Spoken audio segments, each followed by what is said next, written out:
Assalamualaikum warahmatullahi wabarakatuh.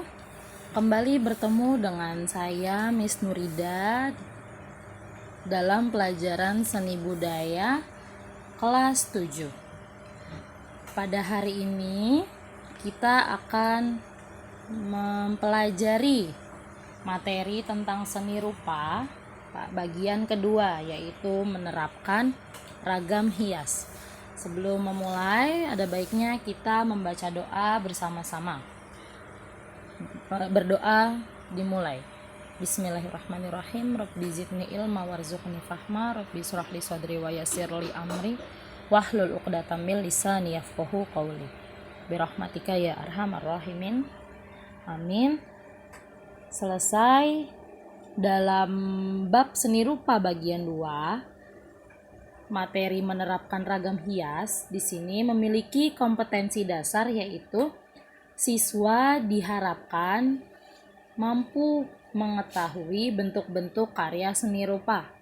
Yang kedua, siswa mengetahui apa saja fungsi dari karya seni rupa. Selain itu, yang ketiga, ada siswa mengetahui ragam hias geometris yang ada di Nusantara. Baik, kita akan memasuki bagian kedua, yaitu seni rupa berdasarkan bentuknya. Dalam menerapkan ragam hias, seni adalah penciptaan segala hal atau benda yang karena keindahan bentuknya orang senang melihat atau mendengarnya. Maka dari itu, seni rupa ini diberikan perbedaan atau diberikan bentuk-bentuk dari jenis seni rupa. Yang pertama, ada seni rupa 2 dimensi, dan yang kedua ada seni rupa 3 dimensi.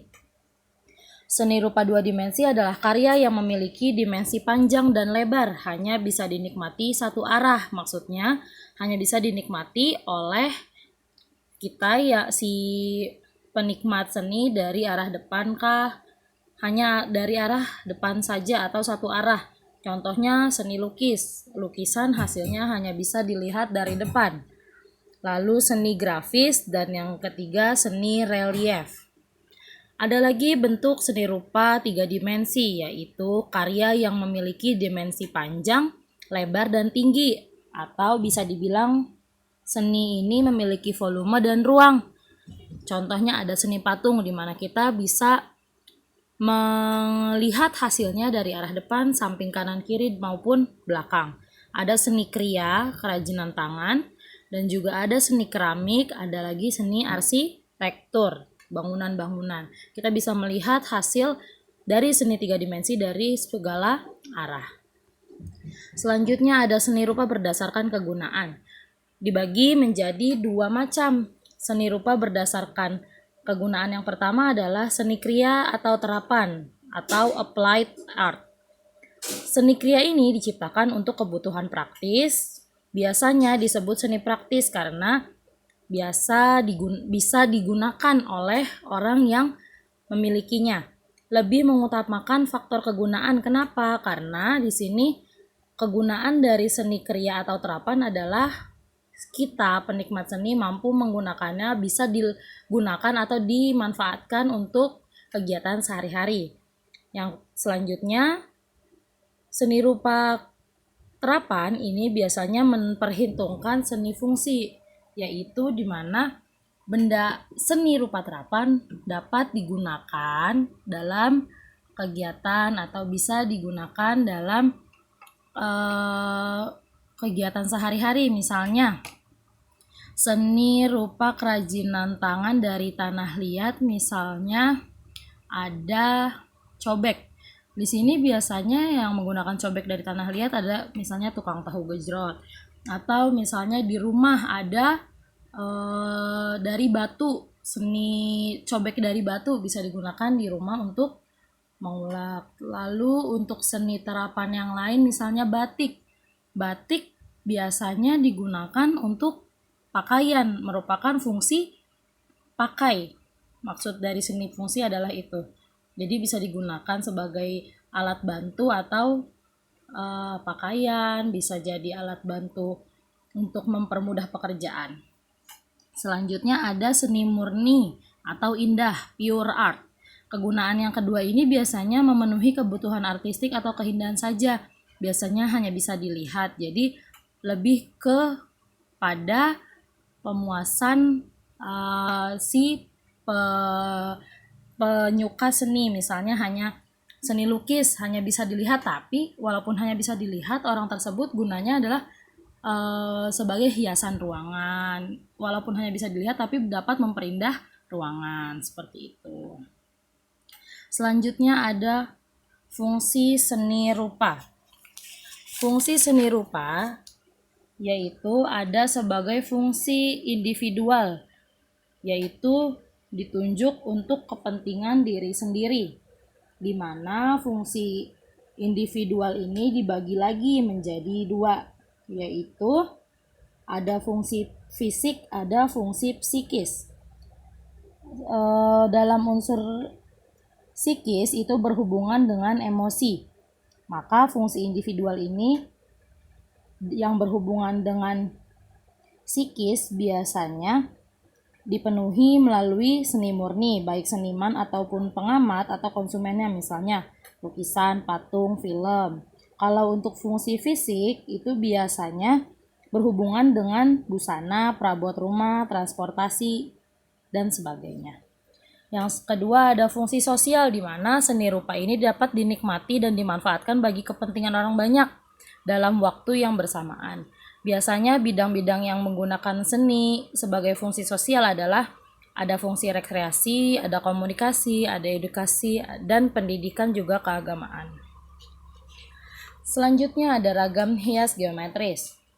Ragam hias geometris adalah ragam hias yang mengandung unsur garis dan bangun seperti garis miring, bujur sangkar, persegi, panjang, trapesium, belak ketupat, jajar genjang, atau di mana di dalam ragam hias tersebut terdapat bangun-bangun datar. Biasanya bangun-bangun tersebut berupa gambar itu membentuk kesatuan motif. Di sini motif hias ini termasuk pada jenis motif batik tradisional yang ada di Indonesia, seperti Jawa, Sumatera, Kalimantan, Sulawesi, dan Papua. Yang pertama ada motif batik. Motif batik ini terdapat berbagai macam. Ada 5, yaitu motif batik swastika, berbentuk Z berlawanan, biasanya untuk pinggir-pinggiran pakaian. Selanjutnya ada motif batik pilin, di mana motif ini berbentuk S atau spiral. Lalu ada motif batik mender dengan bentuk dasar huruf T. Ada motif batik kawung dengan bentuk dasar lingkaran. Biasanya bentuknya kalau tidak lingkaran itu bisa juga setengah lingkaran atau kolang-kaling. Kawung itu bahasa artinya aren. Ada lagi motif batik tumpal, di mana motif ini berbentuk segitiga. Selanjutnya ada mengidentifikasi jenis karya seni Nusantara. Jenis karya Nusantara itu ada dari berbagai macam daerah di Indonesia. Sebagai contoh saya ambil batik Jawa Tengah dan Yogyakarta. Batik Jawa Tengah ini adalah pengembangan dari batik Solo, didominasi oleh warna biru tua dan coklat. Ada sekitar 4.000 motif batik Jogja yang terkenal, yaitu motif Parang, Babon Angreng, dan Wahyu Tumurun. Motif batik Solo ada motif Sidomukti, motif Sidoluhur, dan motif lereng. Ada lagi motif batik Pekalongan berciri pesisir dengan corak ragam hias alami pengaruh dari Cina yang dinamis dan kaya akan warna. Batik ini didominasi oleh warna cerah seperti hijau, kuning, merah, dan merah muda. Selanjutnya ada batik Jawa Timur. Batik Jawa Timur ini biasanya daerah yang paling banyak menghasilkan batik di Jawa Timur ada Madura, Tulungagung, Pacitan, Ponorogo, Mojokerto, dan Tuban. Di Madura, motif batik ini didominasi corak bunga dengan pola daun-daunan, di mana warna yang mendominasi adalah dari bahan alam dengan warna yang mencolok. Motif batik tertua di Madura ada ramok, sebar jagak, rumput laut, okel, dan panci litrik. Kemudian ada batik Tulung Agung, di mana batik ini memiliki warna sogan atau coklat dan biru tua dengan motif lung atau tumbuhan dan bunga. Ada lagi batik Tuban, terkenal dengan ciri khas golongan batik pesisir dengan motif burung dan bunga, biasanya disebut dengan batik gedok. Ada lagi batik Banyuwangi, di mana dikenal dengan motif batik gajah guling dengan kain warna putih sebagai dasar dari batik tersebut. Selanjutnya, ada terakhir batik Jawa Barat, di mana paling besar daerah yang menghasilkan batik di Jawa Barat adalah Cirebon dan Tasikmalaya.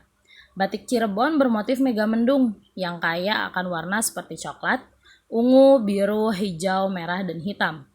Lalu ada batik Tasikmalaya yang terkenal dengan batik sarian yang merupakan kumpulan beberapa motif gabungan dari motif kumeli, rereng, burung, kupu-kupu, dan bunga. Batik tulis Tasikmalaya banyak menggunakan warna dasar merah, kuning, ungu, biru, hijau, dan sogan dengan motif natural alam. Untuk tugas, akan saya berikan tugas menggambar batik di kertas HVS atau buku gambar. Saya sudah sediakan formulirnya di Google Form berikut, nanti tinggal diisi ya. Oke, terima kasih untuk waktunya hari ini. Wassalamualaikum warahmatullahi wabarakatuh.